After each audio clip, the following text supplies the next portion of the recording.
Today we shall see all concepts and formulae of electrostatics. Already हम लोग इसको details में देख चुके हैं. There are 8 videos in the playlist. आप चाहो तो वीडियो को रेफर कर सकते हो. For NEET preparation only I have made this slides, जिसमें खाली कंसेप्ट और फॉर्मूले लिखा गया है. हम लोग डिस्कशन भी कर लेंगे थोड़ा थोड़ा सा, और आप लोग इसको ध्यान से देखो और पूरा क्लास पार्टिसिपेट करो हमारे साथ, तो फिर चीज़ें जल्दी जल्दी समझ में आएगा. लिखने के चक्कर में अगर रहेंगे तो हो सकता है कि it will be more delayed. वहाँ पर ऑलरेडी 8 क्लास लिए हैं, फिर ये ज़्यादा क्लास हो जाएगा, तो इसीलिए थोड़ा कंसेप्ट को यहाँ पर मैं ले आया. पहला है, देखिए क्या लिखा है. ए charge can not exist without mass. These are the points highlighted by me because I know what are the type of questions coming. वो पूछेंगे क्या मास एग्जिस्ट कर सकता है विदाउट नेट चार्ज, क्या चार्ज एग्जिस्ट कर सकता है without mass.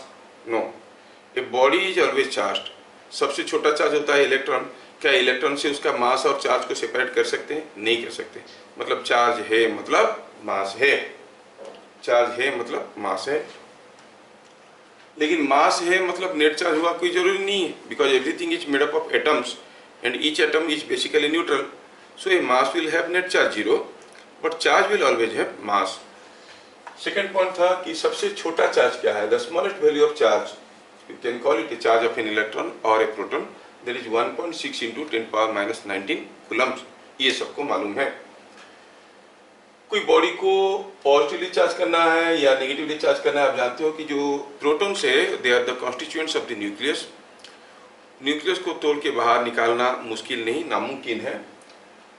We can not get a free proton, but we can get free electrons जो कि न्यूक्लियस के चारों तरफ मंडरा रहे हैं. तो कोई बॉडी को अगर नेगेटिवली चार्ज करना है, हम जानते हैं कि पहले से इसमें जितना इलेक्ट्रॉन थे उतना प्रोटॉन थे, तो टोटल चार्ज 0 था. पॉजिटिवली चार्ज करने के लिए प्रोटॉन ज़्यादा होना चाहिए, लेकिन प्रोटॉन ज़्यादा करेंगे कैसे, हमारे पास है ही नहीं प्रोटॉन. तो हम करेंगे क्या, इलेक्ट्रॉन्स को कम कर देंगे. कोई बॉडी से इलेक्ट्रॉन को बाहर निकाल देंगे तो बॉडी पॉजिटिव चार्ज बन जाएगा, और अगर एक्स्ट्रा इलेक्ट्रॉन दे दिए तो नेगेटिव चार्ज बन जाएगा. तो इसका मतलब हुआ कोई बॉडी को अगर पॉजिटिव चार्ज करेंगे तो उसका मास घटेगा कि बढ़ेगा. इलेक्ट्रॉन निकाल दिए तो मास घटेगा. कोई बॉडी को अगर नेगेटिव चार्ज किए, इलेक्ट्रॉन दिए, तो उसका मास बढ़ेगा. साथ साथ ये भी चीज़ आप समझ में आना चाहिए. 2 सिमिलर बॉल है, एक के पास चार्ज है 4 माइक्रोकूलम प्लस 4 माइक्रोकूलम, दूसरे के पास चार्ज है -6 माइक्रोकूलम. किसका मास ज़्यादा है? तो कहोगे जिसका -6 माइक्रोकूलम है उसका मास ज़्यादा है. ठीक है. अब जो भी हम चार्ज कोई बॉडी को दे रहे हैं, कैसे दे रहे हैं? बाय रिमूविंग इलेक्ट्रॉन्स और बाय सप्लाइंग इलेक्ट्रॉन्स. और हम ये भी जानते हैं कि electrons can not be subdivided. आधा इलेक्ट्रॉन नहीं ला सकते. Electron exist as a whole. You can not get a fractional electronic charge. इसका मतलब जो भी चार्ज हम बनाएंगे बाय गिविंग और removing electrons, that must be a multiple of electronic charge. तो कोई भी चार्ज को, कोई चार्ज Q है तो उसको हम इस फॉर्म में लिख सकते हैं, +-Ne, फिर N is a whole number. Any charge can be written in the form of +-Ne. This statement is called quantization of charge. Plus why? Because if you are removing n electrons from a body, the charge will be +Ne.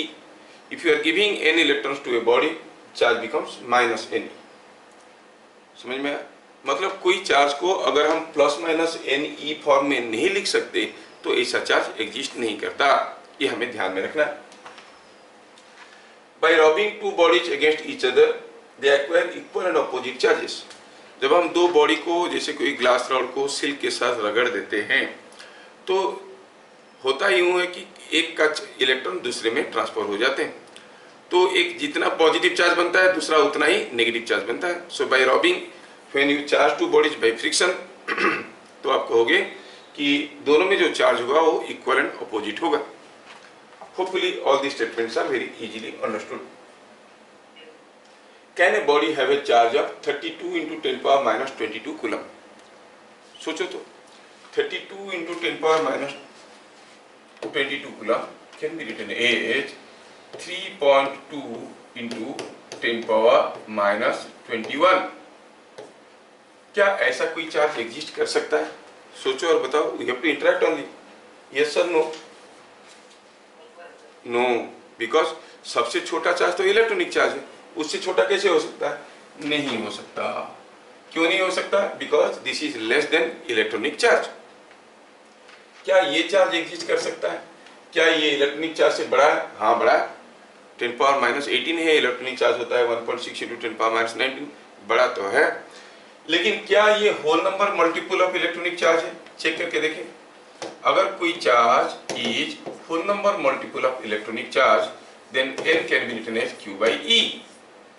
q is given -7 × 10⁻18. e you know is 1.6 × 10⁻19. Divide करो तो ये आएगा -7/1.6. It is coming out to be -7/1.6 × 10⁻, और into 10, ये ऊपर गया तो 10 नहीं। क्या ये आपको दिख रहा है कि एक होल नंबर होगा? 7/1.6 is not a whole number, so ये चार्ज भी एग्जिस्ट नहीं करता, because n has to be a whole number for this. Concept क्या हो गया? कंसेप्ट हो गया कि the charge must be bigger than electronic charge and it should be a whole number multiple of electronic charge. क्या चीजें सबको समझ में आया? आगे बढ़े। By rubbing glass rod with silk, the glass rod gets a charge of 20 nanocoulomb. What will be the charge on silk? कितना होगा? इक्वल एंड ऑपोजिट चार्ज होता है। अगर ग्लास रॉड में हो गया 20 नैनोकूलम, तो सिल्क में कितना चार्ज होगा? -20 नैनोकूलम। तो आंसर हो गया -20 नैनोकूलम। ठीक है, आगे बढ़ते हैं। If 3 × 10⁻11 electrons are removed from a body, what will be charge on it? 3 × 10⁻11 electrons are removed. When electrons are removed, the body will be positively charged or negatively charged? Obviously, positively charged. Electron निकाल दिए हैं, positively charge हो जाएगा। कितना charge हो जाएगा? +ne. n तो दिया गया है, 3 × 10⁻11. e कितना है? 1.6 × 10⁻19. मल्टीप्लाई कर दो, you will get it is 4.8 × 10⁻−8 Coulomb's. क्या बात समझ में आ रहा है? यस यस, आप लोग भी आंसर बोलते रहो तो अच्छा लगेगा। Now let us discuss about charge distribution. What happens to charge, how is the distribution when it is given to a conductor? So heading लिया हूं, चार्ज डिस्ट्रीब्यूशन ऑन कंडक्टर। पहला चीज तो है कि when a charge is given to a conductor, the charge gets distributed on its surface with more charge concentration at the sharp edges. Logic और regions में general class में बताया नहीं क्या होता है, कैसे रिपल्सन होता है, चार्जेस कैसे फ्लोट करके सरफेस में आ जाते हैं, शार्प एज में क्यों ज़्यादा जमा हो जाते हैं। तो इसमें हम ये देख रहे हैं कि जब भी हम किसी कंडक्टर को कुछ चार्ज देंगे तो चार्ज कहाँ रहेगा? Not at the centre nor over the volume but on the surface. ये स्टेटमेंट बार बार एंट्रेंस में आया है। Whenever you give charge to a conductor, how that charge gets distributed? It gets concentrated at the center, it remains where it is given, or it distributes over the volume, or it spreads on the surface. Answer होगा it spreads on the surface. और अगर surface में distribution होते वक्त अगर उसमें कोई sharp edge है तो शार्प एज में चार्ज कंसेंट्रेशन ज़्यादा होगा। चार्ज कंसेंट्रेशन ज़्यादा होगा मतलब charge per unit area. We define a term sigma that you call as charge per unit area. ये चार्ज पर यूनिट एरिया को हम कहेंगे charge concentration, charge per unit area. तो ये जो सिग्मा है इसका यूनिट क्या हो जाएगा? Coulomb per metre square. ये कहाँ पे ज्यादा हो जाता है? At the sharp edges. समझ में आया क्या? फॉर एग्जाम्पल अगर मैं कहूँ कि here is A cone, conducting cone like this, ये एक सॉलिड कोन है और इस कोन को, कंडक्टिंग कोन है, इसको चार्ज दे दिए। हम जानते हैं कि चार्ज तो सरफेस में रहेगा और जितना ज़्यादा शार्प एज होगा उतनी ज़्यादा चार्ज पर यूनिट एरिया वहाँ पे मिलेंगे। तो मैं ये कोन की सरफेस पे कुछ पॉइंट्स नाम लेता हूँ। मान लो कि ये पॉइंट है ए और ये पॉइंट है बी और ये एज में एक पॉइंट है सी और ये एक पॉइंट है D. Now charges are distributed over this entire surface of this cone. Surface of the cone में ये डिस्ट्रीब्यूट हो गया। ठीक है, आपको पता करना ये है कि आउट ऑफ ABCD 4 पॉइंट्स कहां पर चार्ज पर यूनिट एरिया सबसे कम होगा, सबसे कम होगा। हम जानते हैं कि charge concentration is maximum at the sharp edge and minimum at the flat regions. Flat region यहाँ पर कौन सा है? B। तो sigma at B will be the least, charge per unit area at B will be सबसे कम। उसके बाद थोड़ा सा कर्वेचर कहां पर मिलेगा? कौन है ना, उसका बाहर वाला सरफेस में भी थोड़ा सा कर्वेचर है, तो उससे थोड़ा सा ज्यादा हो जाएगा। कहां? Sigma will be, sigma at A will be greater than sigma at B। फिर उसके बाद नेक्स्ट शार्प एज कहां आ रहा है? नीचे का रिंग पे आ रहा है ना, तो हम कहेंगे again sigma C will be more than that. And finally ये सबसे शार्प एज है तो sigma at D, charge per unit area at D will be maximum. ये क्वेश्चन आ चुका है और उसमें पूछा था at which point the charge per unit area और चार्ज कंसंट्रेशन और surface charge density is maximum. आपको होगी D में मैक्सिमम, जितना ज्यादा शार्प एज होगा उतना वहां पे चार्ज पर यूनिट एरिया होगा। Well, in case of conducting sphere जिसमें कोई एज नहीं है, शार्प एज नहीं है, any charge given distributes uniformly on the surface. ये बात सबको मालूम है, जब भी हम किसी एक कंडक्टिंग स्फीयर को कुछ चार्ज देंगे वो कहाँ डिस्ट्रीब्यूट होगा? यूनिफॉर्मली डिस्ट्रीब्यूट हो जाएगा on the surface. And this is the thing of more importance for your entrance point of view. Sharp edge में ज्यादा होता है, बस जानना उतना काफी है। बाकी स्फीयर, कंडक्टिंग स्फीयर में how the charge distribution is taking place वो हम जानना बहुत जरूरी है। कोई कंडक्टिंग स्फीयर को जब चार्ज देते हैं वो सरफेस में तो आता है लेकिन यूनिफॉर्मली डिस्ट्रीब्यूट होकर आता है क्योंकि इसका कोई शार्प एज नहीं है। तो अगर कोई एक कंडक्टिंग स्फीयर को अगर हम Q चार्ज देते हैं, when Q charge is given to a conducting sphere of radius R, the charge per unit area at every point on it कितना हो जाएगा? Q चार्ज है और स्फीयर है रेडियस R का, तो उसका एरिया होता है 4πr², 4πr²। तो चार्ज पर यूनिट एरिया क्या हो गया? Q/4πr²। ये आपको याद रखना है। ठीक है, सारा चीज आपको मिल जाएगा। आप अगर फोकस करके सारी चीज सुन पाओगे तो बाद में आपको कवर करने में आसान हो जाएगा। You will have to make a revision of this entire class and making notes.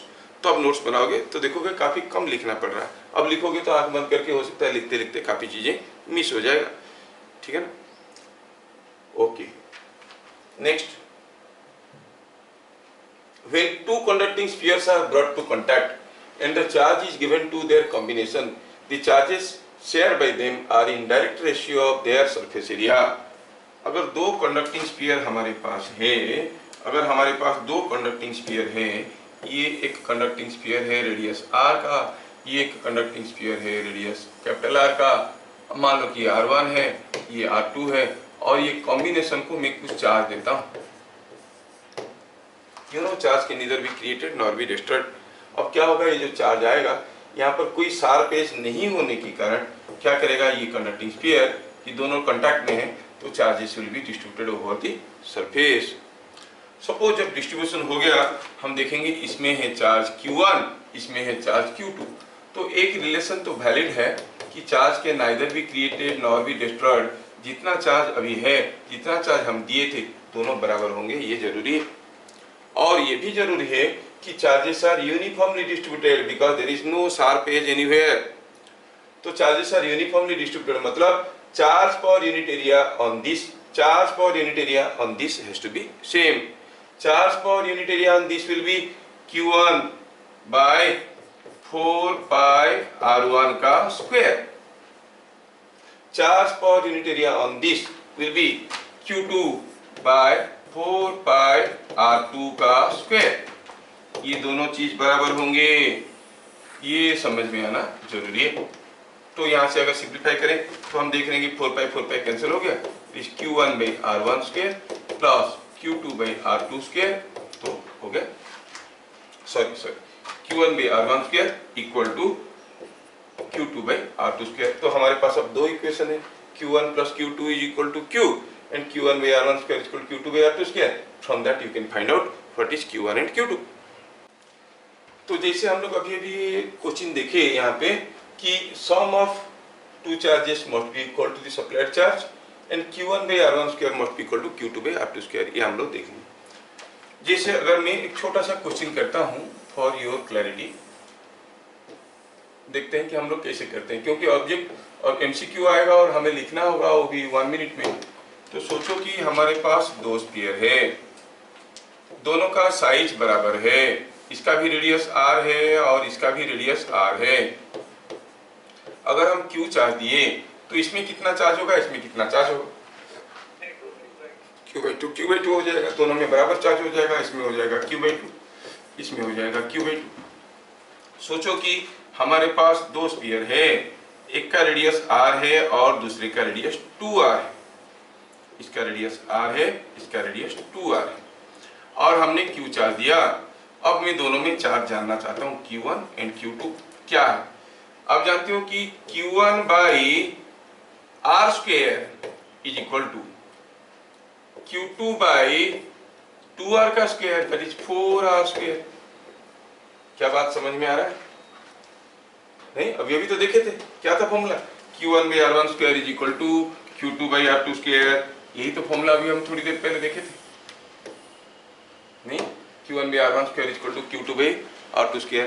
तो इसमें से ये आया, इसमें से क्या पता चल गया, पता ये चल गया कि q2 is 4 times q1 and q2 plus q1 is again q, नहीं, q2 plus q1, sorry, q2 plus q1 is q, और q2 है 4q1, 4q1 प्लस q1 कितना हो गया, 5q1, 5q1 is equal to capital Q, और q1 is capital Q/5।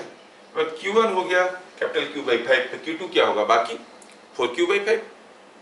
समझ में आ रहा है क्या? यस, बढ़िया, आगे बढ़ते हैं। Two conducting spheres of same size in contact equally share the charges given to them। अभी अभी देखिए, दो स्फीयर का अगर साइज बराबर है तो charge will be equally distributed between them. If they are of unequal size then the charge distributions q1 and q2 will be in the ratio r1²/r2²। ठीक है, चलिए आगे बढ़ते हैं क्वेश्चन से।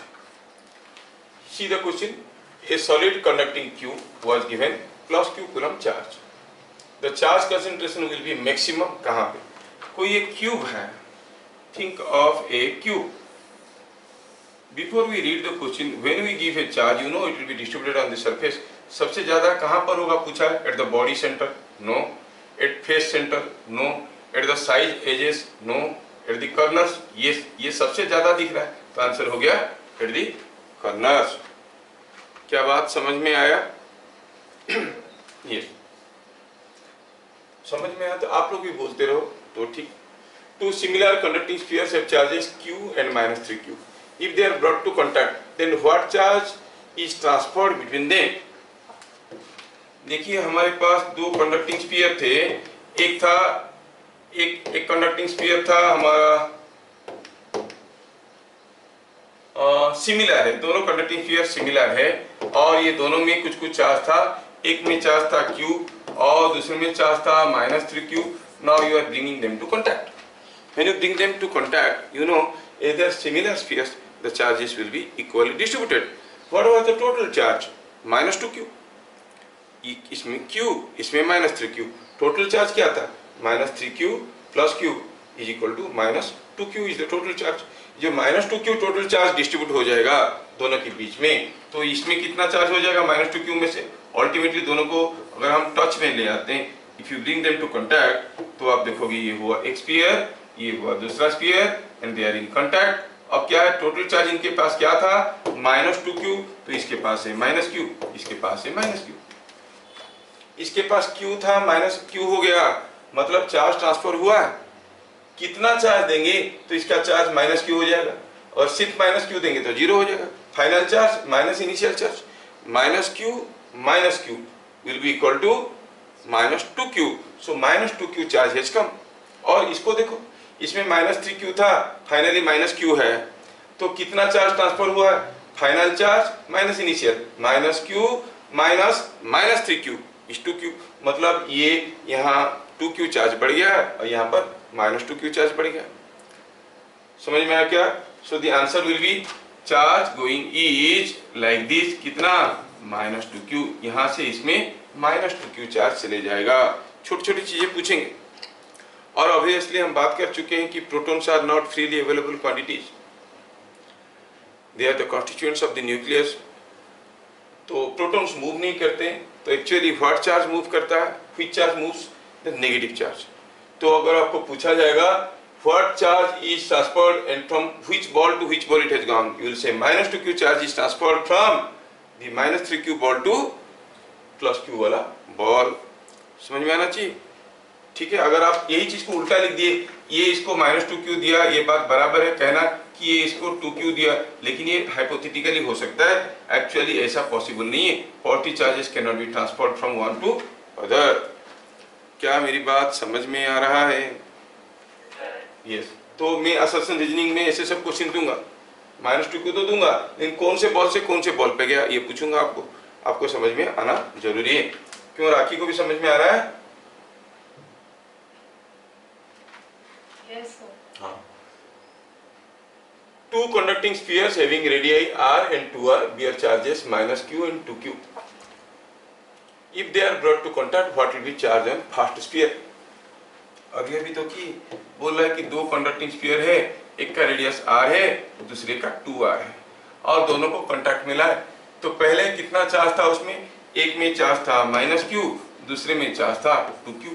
अब दोनों मिलके टोटल चार्ज क्या हो गए, q total charge is nothing but 2q plus -q, 2q plus -q हो गया only q।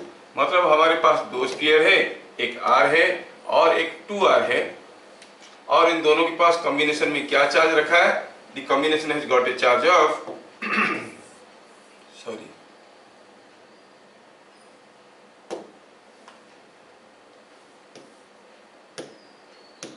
ये जो कॉम्बिनेशन है, ये कॉम्बिनेशन के पास क्या चार्ज है, कॉम्बिनेशन के पास टोटल चार्ज है कितना, ओनली q। तो इसमें होगा q1, इसमें होगा q2, और अभी थोड़ी देर पहले निकाले थे q1 कितना हो रहा था, it was q/5, previous slide में निकाले। तो q2 क्या हो रहा है, इट इज 4q/5। समझ में आया? तो अगर दोनों को कांटेक्ट में ले आएंगे तो इसमें कितना चार्ज हो जाएगा, q/5। समझ में आया? अब आपका काम है सोच के बताना, चार्ज इज ट्रांसफर्ड, कौन सा चार्ज ट्रांसफर होता है, नेगेटिव चार्ज ट्रांसफर होता है।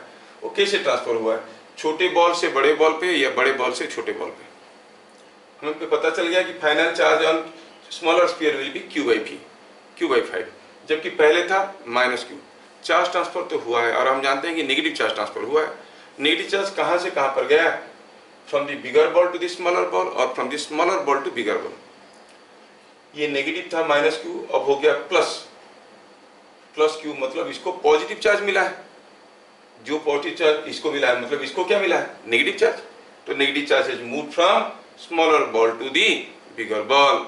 इलेक्ट्रॉन से transfer from smaller ball to bigger ball. क्या ठीक ठाक समझ में आ रहा है? चलिए आगे बढ़े। Two concentric conducting spheres have radii r and 2r. The charge on inner sphere is -3q. दो स्फीयर है, एक छोटा है एक बड़ा है। छोटे वाले के साथ उसका रेडियस दिया है r, बड़े वाले का रेडियस दिया है 3r, 2r सॉरी, बड़े वाले का रेडियस दिया है 2r। बोला the charge on the inner sphere is -3q, इसमें कितना चार्ज है, -3q, and that on the outer sphere is +q। If they are connected by a conducting wire, अगर इनको एक conducting wire से close कर दिया जाता है, remember when a number of conductors are connected by conducting wire, they behave as a single conductor। ठीक है ना, ये बन गया एक single conductor। ओके, पूछा है then charge on inner sphere will be क्या होगा, inner sphere में क्या चार्ज होगा, बाहर था q, नीचे था -3q। तो यहाँ पर दो स्फीयर को टच करवाना और एक के अंदर दूसरे को रख के कनेक्ट करना, cases are different. Now it is behaving as a single conductor, और सिंगल कंडक्टर को आप कुछ भी चार्ज दो कहाँ रहता है, सरफेस में रहता है। तो ये सारा चार्ज भाग जाएगा सरफेस में। तो अल्टीमेटली जैसे ही आप स्विच कनेक्ट करोगे आपको क्या दिखेगा मालूम है, आपको दिखेगा कि अंदर वाला स्फीयर में चार्ज हो गया है 0, और ये -3q बाहर चले जाने के कारण पहले से ऑलरेडी प्लस क्यू था और -3q आ गया, मिल के हो गया -2q on the outer sphere, 0 on the inner sphere. क्या मेरी बात समझ में आ रहा है? ठीक, चलिए now let us see about lines of flux. क्या है lines of flux? These are the family of curves representing all possible paths through which a massless charged particle would move when released from rest in an electric field। बहुत ही important है ये पहला definition. Lines of flux किसको कहते हैं? Lines of flux का दूसरा नाम होता है lines of force. Lines of force is the term coined from line of action of force. मतलब हम कहेंगे कि कोई अगर फोर्स किसी बॉडी के ऊपर इस डायरेक्शन में आ रहा है तो आप कहोगे line of action of force is this. तो किसी एक इलेक्ट्रिक फील्ड में जब किसी एक चार्ज पार्टिकल को हम छोड़ देते हैं, उसके ऊपर फोर्स आता है। मान लो पहले इधर को फोर्स आया तो मूव करके यहाँ पर आ गया, तो फिर इधर को फोर्स आया मूव करके यहाँ पर आ गया। मतलब how where the lines of action of the force, if you join them that is called lines of force और लाइंस ऑफ फ्लक्स। अब लाइंस ऑफ फ्लक्स किसको कहते हैं? कहते हैं कि डेफिनेशन में देखो, मैं एक बहुत ही इंपॉर्टेंट पॉइंट को हाईलाइट किया हूं, वो ये है which A massless charged particle would move. अगर कोई इलेक्ट्रिक फील्ड में कोई massless charge particle like electron जिसका मास है 9.1 × 10⁻31 kg which is so small that you can ignore the mass. कोई इलेक्ट्रॉन को अगर छोड़ेंगे वो जिस रास्ते में आएगा उस रास्ते को कहेंगे लाइंस ऑफ फ्लक्स। क्यों? क्योंकि अगर कोई एक मासलेस पार्टिकल है, अगर आप पहले आपको उसको ऐसे पुश करोगे तो इधर जाएगा, थोड़ी दूर जाने के बाद मास नहीं है तो इनर्शिया नहीं है। इनर्शिया होता तो अपना वेलोसिटी को बरकरार रखने की कोशिश करता। Newton's first law you know. Massless particle है, ऐसे धक्का दिए इधर गया, फिर अगर ऐसे धक्का दोगे तो तुरंत ही इधर जाएगा, अपना डायरेक्शन वो बदलते जाएगा। This small massless particle will always move in the direction of force because it has no inertia. समझ में आया? लेकिन अगर ये मासिव होगा, मान लो आपने एक फोर्स दिया, ये इधर जा रहा है, अभी आप दूसरा फोर्स इधर दोगे तो तुरंत वो इधर को नहीं मुड़ेगा, अपना इनर्शिया के कारण इधर जाने की कोशिश करेगा। आप फोर्स ऐसे दे रहे हो, ये कुछ ऐसे टेढ़े रास्ते में जाएगा, it will not go in the direction of force. A massless particle can only move in the direction of force, not a massive particle. सोचो कि हम कहेंगे कि यहाँ पर एक छोटा सा पीस ऑफ पेपर लगा है और मान लो कि सी बीच में आप बैठे हो, ये सैंड है और यहाँ पर ऐसे थ्रेड कनेक्टेड है। अगर आप इस थ्रेड को यहाँ पर से खींचने लगोगे, धीरे धीरे खींचने लगोगे, अब देखोगे छोटा सा पीस ऑफ पेपर इसी रास्ते में घूमते घूमते घूमते घूमते घूमते घूमते आपके पास आएगा, because it is mass is very small, it has no inertia. लेकिन अगर यहाँ पर मान लो कि छोटा सा पीस ऑफ आयरन लगा है, it is massive. When you pull it, you will find it is not exactly coming in this path. It will be coming in some path like this, because of inertia of motion. समझ में आ रहा है क्या? Inertia के चलते वो अपना वेलोसिटी का डायरेक्शन को फॉलो करने की कोशिश करेगा। So if it is a massless particle, that only can move along the line of action of force. तो इसलिए कहा गया है यहाँ पे कि lines of flux क्या है? The family of curves representing all possible paths through which a massless charged particle would move when released from rest। अगर रेस्ट में छोड़ देंगे तो जैसे मूव करना शुरू करेगा जिस रास्ते में, उसको हम कहेंगे लाइंस ऑफ फ्लक्स। ठीक है? They emanate from a positive charge and terminate at a negative charge। Lines of flux positive charge से निकलते हैं, नेगेटिव चार्ज पे खत्म होते हैं, ऐसा एक कन्वेंशन हम लोग लेते हैं। ठीक है? Thus they never form closed loop। एक जगह से शुरू होंगे दूसरी जगह खत्म हो जाएंगे, तो क्लोज लूप कैसे हुआ? आप डेली घर से स्कूल जाते हो, स्कूल से घर आते हो, so you are always following a close loop. नहीं, जब घर से स्कूल गए और वापस नहीं आए तो you are never forming a close loop, है कि नहीं? हम कहेंगे ये पॉजिटिव चार्ज से निकल के नेगेटिव चार्ज पे गए तो they are never forming close loop. They never intersect each other, एक दूसरे को इंटरसेक्ट नहीं करते हैं। कोई लाइन से फ्लक्स ऐसे जा रहा है, कोई लाइन से फ्लक्स ऐसे जा रहा है, ये पॉसिबल नहीं है। क्यों? क्योंकि अगर कोई चार्ज पार्टिकल को यहाँ पे छोड़ देंगे तो फिर वो किधर जाएगा? इधर जाएगा कि इधर जाएगा? ऐसा नहीं होता है, किसी एक पर्टिकुलर डायरेक्शन में जाता है, जिस डायरेक्शन में जाता है वही डायरेक्शन है लाइंस ऑफ फ्लक्स का। इसका मतलब they will not intersect each other. अगर इंटरसेक्ट करते तो यहाँ पर पड़ा हुआ चार्ज कंफ्यूज हो जाता, किधर जाएंगे?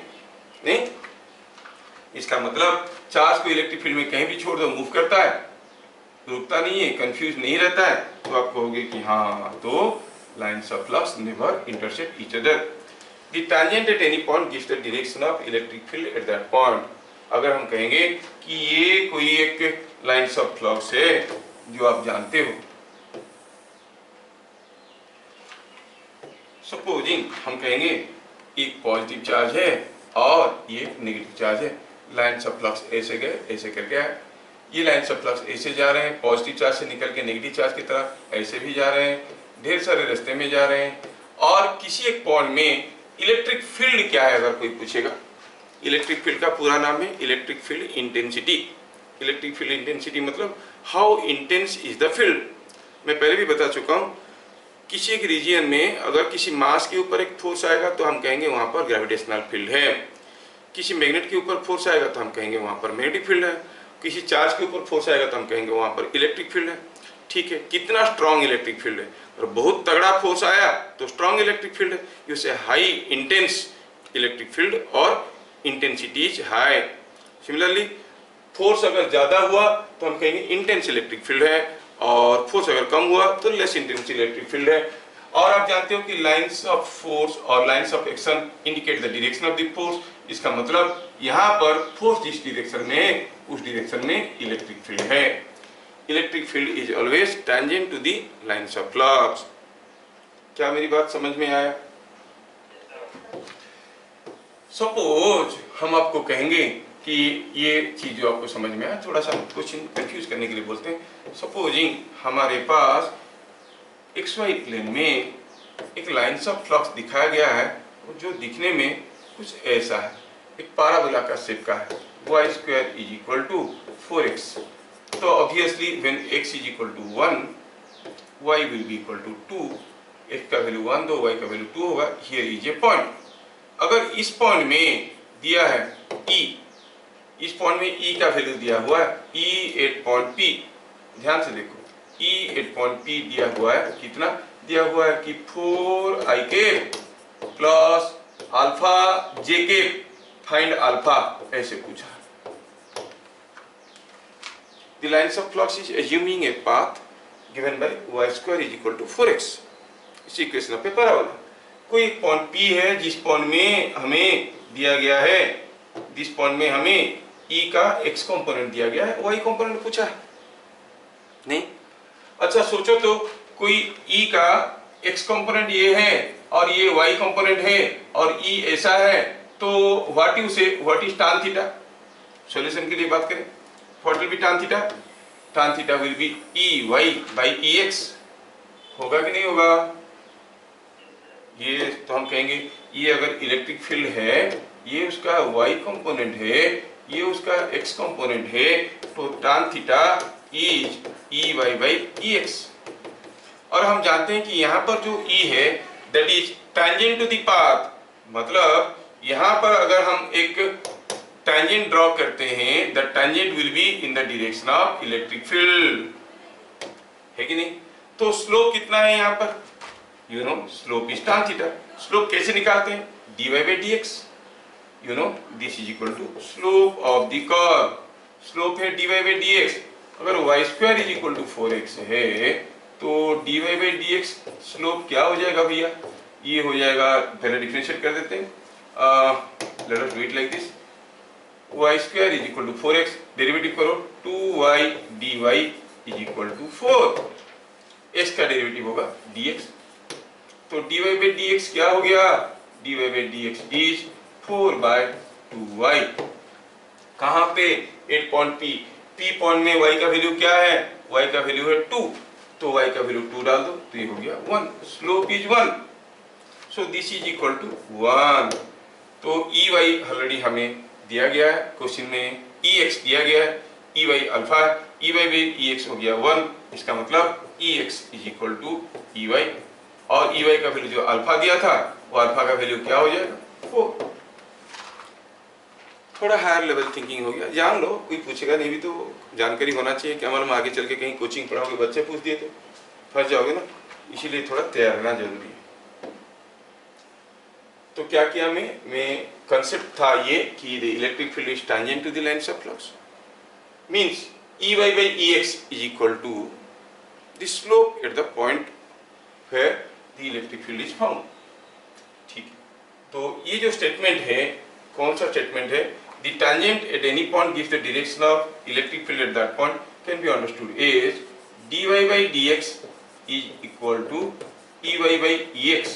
ऐसे हम मान सकते हैं एट दैट पॉइंट, कोई भी पॉइंट में कोई लाइन्स ऑफ फ्लक्स का इक्वेशन अगर हमें मालूम है, dy by dx will be equal to ey by ex।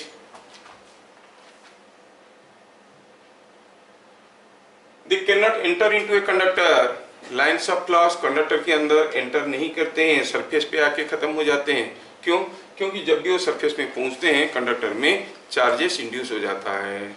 और अगर कोई एक पॉजिटिव चार्ज है, मान लो ये एक पॉजिटिव चार्ज है, यहाँ से लाइन्स ऑफ फ्लक्स निकल के आया, रास्ते में मिला कोई कंडक्टर को और तुरंत कंडक्टर में यहाँ पर नेगेटिव चार्ज इंड्यूस हो जाएगा। ये लाइन्स ऑफ फ्लक्स जा कहाँ रहा था? ये तो नेगेटिव चार्ज ढूंढते ढूंढते निकल रहा था और मिल गया तो यहाँ पे आके खत्म हो जाएगा। Lines of flux will never enter into a conductor. वो हरदम सरफेस पे आके खत्म हो जाते हैं। और सरफेस में जब खत्म होते हैं, कैसे खत्म होते हैं? They are always normal to the surface. Normal to the surface, they are normal to the surface of a conductor. मतलब किसी एक कंडक्टर के अंदर लाइन्स ऑफ फ्लक्स नहीं होता है। मान लो कि ये कोई एक कंडक्टिंग ब्लॉक है और मान लो कि कोई लाइन्स ऑफ फ्लक्स ऐसे आया, कोई चार्ज होगा इधर से निकल के आया, जैसे यहाँ पे आके पहुंचेगा सरफेस के आसपास आने के बाद ये मुड़ के नॉर्मल हो जाएगा और फिर यहाँ पर नेगेटिव चार्ज इंड्यूस हुआ तो यहाँ पर पॉजिटिव होगा, फिर यहाँ से निकलेगा और फिर भागेगा। But inside the conductor there will be no electric field. आप बोलोगे there will be no lines of flux. आप बोलोगे सर होलो क्यूब की सॉलिड क्यूब? सॉलिड होने से तो नहीं होगा, होलो होने से भी नहीं होगा, because it will always and up at the surface and start from the surface. तो दो चीज यहाँ पे याद रखना है, इसके ऊपर भी क्वेश्चंस आते हैं कि lines of flux is always normal to the surface and surface of a conductor and it cannot enter into the conductor। A conductor is a point of discontinuity on the path of lines of flux। क्या ये बात समझ में आया? Nature of medium which affects the lines of flux। Lines of flux किसी एक medium के अंदर से कैसे जाएंगे, क्या होगा उनका पाथ, कैसा होगा, पास होंगे कि दूर होंगे, that all depends upon the property of the medium, that is called permittivity. Permittivity क्या है? The nature of the medium which affects the lines of flux through it। ज्यादा लाइन्स ऑफ फ्लक्स जाएंगे कि कम लाइन्स ऑफ फ्लक्स जाएंगे, सीधे जाएंगे कि टेढ़े हो जाएंगे, पास जाएंगे लाइन्स ऑफ फ्लक्स की दूर जाएंगे, ये सारा प्रॉपर्टी उसमें आता है। और सारा प्रॉपर्टी का डिटेल डिस्कशन आपके लेवल में जरूरत नहीं है, जेईई एडवांस के लिए करवाते हैं। तो उसमें आप देखोगे कि that property which decides all these things is called permittivity. Absolute permittivity is given by epsilon 0 into epsilon r। Epsilon 0 is 8.854 into 10⁻⁻12। याद रखिए unit farad per metre, capacitance का यूनिट है farad per metre. Epsilon r is relative permittivity which is 1 for air and infinite for conductor. Conductor के लिए ये कितना है? Infinite है। और ये वैल्यू सबको मालूम है, 1/4πε0 इज 9 into 10⁻9। समझ में आया? तो इसमें सारा चीज जो हम डिस्कशन कर रहे हैं उसमें से आपको थोड़ा सा कुछ लिखना होगा, ज्यादा कुछ लिखना नहीं होगा, लेकिन मैं सारा डिस्कस करूंगा तो उसके ऊपर टिपिकल न्यूमेरिकल को एम्फासिस दे पाऊंगा। ये क्वेश्चन बार बहुत सारा एंट्रेंसेस में आया है।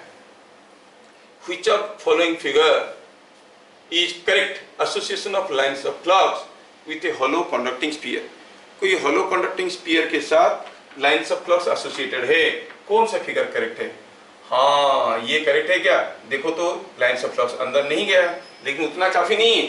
Lines of flux can not enter as well as normal to the surface। क्या ये लाइन्स ऑफ फ्लक्स इस पॉइंट में सरफेस को परपेंडिकुलरली जा रहा है? नहीं, ये नहीं हो सकता, because the lines of flux is not normal. यहाँ पे परपेंडिकुलर है? हाँ है। क्या ये हो सकता? नहीं, lines of flux is passing through, ये भी नहीं हो सकता। ये इस केस में it is perpendicular and also discontinuous inside, so the correct option is C. क्या बात समझ में आ रहा है? An alpha particle released from rest in an electric field will move along the lines of flux in direction of flow of flux, move along the lines of flux in opposite direction of lines of flux, not move along the lines of flux, remain at rest। हम क्या बताए थे कि अगर कोई lines of flux ऐसा है और मान लो कि ऐसे जा रहा है, तो आप देखोगे कि कोई positively charge particle will move along the lines of flux, negative charge particle will move in the opposite direction of lines of flux. ये कन्वेंशन है, क्योंकि lines of flux positive charge से नेगेटिव चार्ज की तरफ जा रहा है। सोचने के लिए भी आपको आसान होगा, अगर यहाँ पर पॉजिटिव चार्ज रखेंगे तो ये ढकेलेगा और ये खींचेगा और इन दोनों का रिजल्टेंट से इधर जाएगा। Positive charge will move in the direction of lines of flux. अगर ये नेगेटिव चार्ज होता, ये ढकेलता और ये खींचता, तो ये इधर आ जाता। So a positive charge, massless positive charge, moves along the lines of flux in the direction of flow of flux. A massless negative charge moves along the lines of flux in the opposite direction of flow of flux. But here it is a case of alpha particle, which has got 2 protons as well as 2 neutrons. It is quite heavy. है कि नहीं? It is quite heavy. Alpha particle is not a light particle. It is not a massless particle. So will the alpha particle move along the lines of flux? It is for massless charges. Here it is given an alpha particle जिसमें 2 neutron भी है और 2 proton भी है. So it is massive. तो क्या होगा? It will not move along the lines of flux. Option होगा C. नहीं, massless होता तो कैसे मूव करता? In the direction of flux along the lines of flux. लेकिन ये massless नहीं है, पॉजिटिव तो है लेकिन massless नहीं है. So it will not move along the lines of flux. ये क्वेश्चन भी बार बार एंट्रेंस में आया है. Now will see Coulomb's law. क्या हम जिस रफ्तार से जा रहे हैं, you are feeling comfortable? Easy श्री? हाँ, तो आप लोग बीच में साइलेंट मत बैठो, मेरे साथ बोलते रहो. कूलम्ब्स लॉ आपको मालूम है कि like charges repel and unlike charges attract each other with equal and opposite forces along the line joining them. ये कूलम्ब्स लॉ का सबसे इंपॉर्टेंट पॉइंट आपको याद रखना है कि it is applicable only for point charges. ठीक है, फॉर डिस्ट्रीब्यूटेड चार्ज सिस्टम ये एप्लीकेबल नहीं है. बोल रहा है कि यहाँ पर अगर कोई एक चार्ज Q1 है और यहाँ पर एक चार्ज Q2 है, अगर ये लाइक चार्ज है तो they will repel each other, unlike charge है तो they will attract each other. Attraction और रिपल्शन के लिए कौन से लाइन पे करेंगे? They will be acting along the line joining them. अगर एक Q1 है और दूसरा -Q2 है तो अट्रैक्शन होगा. That attraction will be along this line. और क्या बोल रहा है कि ये जितना फोर्स में इसको अट्रैक्ट करेगा, ये उतने फोर्स में उसको अट्रैक्ट करेगा. दोनों फोर्स का मैग्नीट्यूड बराबर होगा. That is what is written here. Like charges repel and unlike charges attract each other with equal and opposite forces along the line joining the two charges. अगर एक 5 coulomb का charge है, एक 3 coulomb का charge है, कौन किसके ऊपर ज्यादा फोर्स देगा? They will give equal force. 5 coulomb 3 coulomb के ऊपर जितना फोर्स देगा, 3 कूलम 5 कूलम के ऊपर उतना ही फोर्स देगा. ठीक है. और जो फोर्स का फॉर्मूला है आप जानते हो, it is K Q1 Q2 by R square. इसमें K का वैल्यू है, K का वैल्यू क्या है? K is 1 by 4 pi epsilon 0 into epsilon R. Epsilon r is relative permittivity. अगर 2 चार्ज एयर में हैं तो एप्सिलॉन आर का वैल्यू ले लो 1, और अगर किसी दूसरे मीडियम में डूबे हुए हैं तो एप्सिलॉन 0 इंटू एप्सिलॉन आर लिखना पड़ेगा. क्या मेरी बात क्लियर आ रहा है? तो K का value 1/4 pi epsilon 0 into epsilon r करके देना, क्योंकि मोस्ट ऑफ द केसेस में they give you cases where the charges are in air, तो हमें लगता है कि K का वैल्यू 1/4 पाई एप्सिलॉन 0. ऐसा नहीं है, it depends upon in which medium. तो बताओ, तो एयर में 2 चार्ज के बीच में फोर्स ज्यादा होगा कि ऑयल में 2 चार्ज के बीच में फोर्स ज्यादा होगा? एयर में होगा, क्योंकि ऑयल में करेंगे तो एप्सिलॉन आर आ जाएगा नीचे, नहीं तो फिर फोर्स कम हो जाएगा. Yes, you understand. If charges Q1 and Q2 are located at positions R1 and R2, then force on Q2 due to Q1. Suppose ये है कोई Q2 चार्ज और ये चार्ज है Q1. कहाँ है ये चार्जेस? ये है यहाँ पे R1 पे. ये कहाँ है? ये है at position R2. The position vectors are mentioned. पूछा क्या है? What is the force on Q2 due to Q1. Q1 के चलते Q2 के ऊपर क्या फोर्स आएगा? जो फोर्स आएगा वो ऐसे आएगा, क्योंकि दोनों पॉजिटिव दिख रहे हैं तो फोर्स ऐसे आएगा. अगर एक नेगेटिव होता तो उल्टा आता.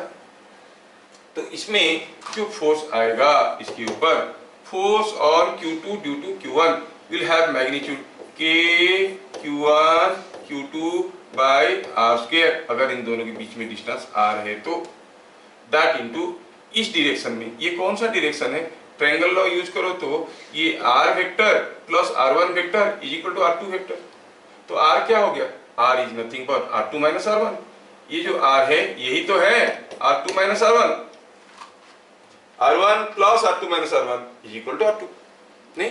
हाँ, तो ये जो वेक्टर, ये डायरेक्शन कौन सा डायरेक्शन है, it is the direction of r2 minus r1। Direction of r2 minus r1 means a unit vector in the direction of r2 minus r1। r2 minus r1 की डायरेक्शन में कोई unit vector निकालने के लिए vector by उट्स magnitude करना चाहिए, है कि नहीं? वेक्टर का मैग्नीट्यूड, इसका लेंथ कितना है, that is the magnitude, what is that, r। तो सिंपलीफाई करो तो फोर्स क्या आ गया, it is coming out to be, इस r को यहाँ पे ले आइए, ये बन जाता है k q1 q2 by r cube whole into r2 minus r1, that is what is written here. They may ask you directly the formula. इस फॉर्मूला का यूज करने का भी एक तरीका है। जब हम दो चार्ज के बीच में फोर्स निकाल रहे थे, we see the force was k q1 q2 by r square, और क्या था वो, that was the magnitude of the force। और आप जानते हो कि magnitude of a vector is always positive, it cannot be negative, नहीं? A car is moving towards east with minus 20 meter per second, मतलब it is moving towards west with 20 meter per second. So velocity may be positive or negative। अगर पूछा गया what is the speed, आप ये नहीं कह सकते कि speed is negative, speed is always positive। तो इससे पहले जब हम लोग ये फोर्स के बारे में बात कर रहे थे, जो फोर्स था दोनों के बीच में k q1 q2 by r square, ये क्या था, magnitude of the force. This is what is magnitude of the force, मतलब ये हरदम पॉजिटिव है, मतलब यहाँ पर हमें q1 q2 पॉजिटिव हो या नेगेटिव हो, उनका वैल्यूज को लेना है, प्लस माइनस साइन नहीं लिखना है। अगर एक 2 कूलम है, एक -3 कूलम है, तो क्या लिखेंगे, k2 3 by r square, will not write -3 because we are writing only the magnitude of the force। जबकि यहाँ पे we are writing the vector force, vector force लिख रहे हैं, तो अगर q1 है 2, q2 है -3, तो लिखना है k2 into -3 by r cube whole into r2 minus r1। क्या ये बात समझ में आ रहा है? यस, आगे बढ़ो। Coulomb's law is not valid when the distance between two charges is very small, that is of the order of 10 power minus 14 meter। When the distance between two charges become very small, Coulombic law काम नहीं करता है, वो एक energy field बनाता है वहाँ पर, ठीक है, फोर्स की जगह एनर्जी बन जाता है।